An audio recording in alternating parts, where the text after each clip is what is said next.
Hey everybody, Pastor Chad here with my man Trenton. How you doing today, Trenton? Good. We have an incredible story we want to share with you that started out of our children's ministry here on just a random Sunday morning last fall. And so what we do once a quarter, at least once a quarter, is we have what we call just altar ministry time. And all the leaders come to the front of children's ministry and we invite the kids forward. We don't force them, we just invite them to come forward, and then we will pray over them, we will anoint them with oil and just speak God's blessing over their life. And so this story starts in one of those moments. And so Trenton, why don't you fill us in and tell us what happened? I went up to the front where Mr. Fernando, one of the leaders, I asked him to pray for me. And I felt loved, I felt blessed.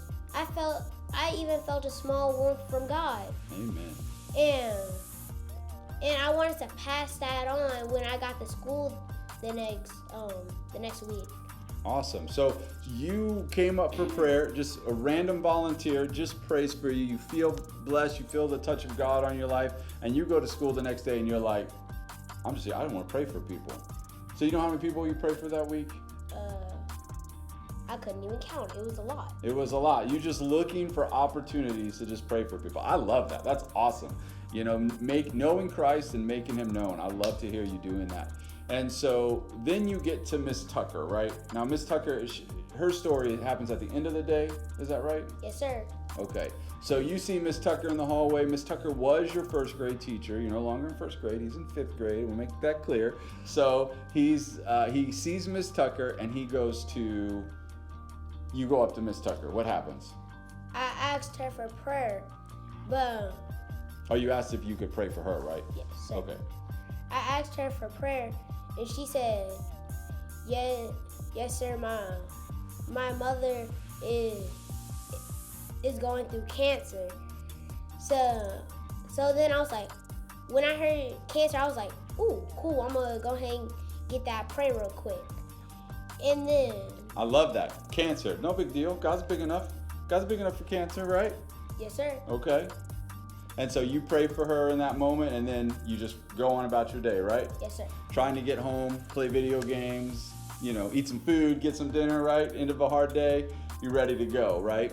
Yes, so that's the story of Trenton going to school, making Christ known, sharing him with others, looking for opportunities to pray with people. Well, I hear this story because a couple months later, that was in the fall, and then I think March of this year, his mom, Tia, comes up to me and says, Pastor Chad, I got to tell you what happened. Now, Tia doesn't know that you're going around praying for people, which is great. I'm sure she wasn't concerned and happy and like, go Trenton, but she doesn't know that that's happening. And so Miss Tucker comes up to to Trenton's mom, Tia, and says, I have to tell you what happened. Last fall, so Miss Tucker remembers this prayer. This is not a prayer that she's just like, oh, kids are cute. No, she remembers being in a situation of difficulty and trial and somebody reaching out to her, even if it comes from a child, because there is no junior Holy Spirit. God doesn't just work in adults, he works in kids too. And he invites us that we must all become children to come into the kingdom.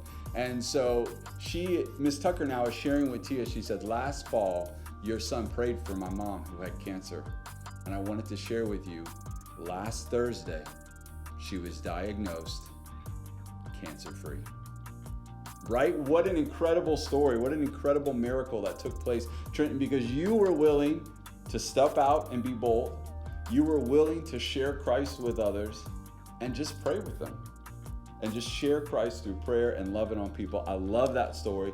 Thank you for being obedient to Christ. Thank you for sharing Christ to others. And I'm glad to have you part of True Kids. Thank you. Yes, sir. Okay, so Trenton was in my classroom 5 years ago. He was one of my students. And even when he, back then and 5 years ago, he would always ask me what I needed prayer for. And so I would tell him, different things for him to pray for, and he was always so enthusiastic about it. Well, now that he's not in my classroom, I'll just see him in the hallways, and he'll just ask, like, hey, Miss Trenton, you need prayer for anything? And I'll tell him. And this year, my mom was sick. She was diagnosed with breast cancer. So I told him, my mom is sick, you can be praying for my mom. And this past month, we just celebrated my mom being cancer-free, which is so exciting, and it's such a blessing to be able to have young people just sharing the good news and openly praying for people.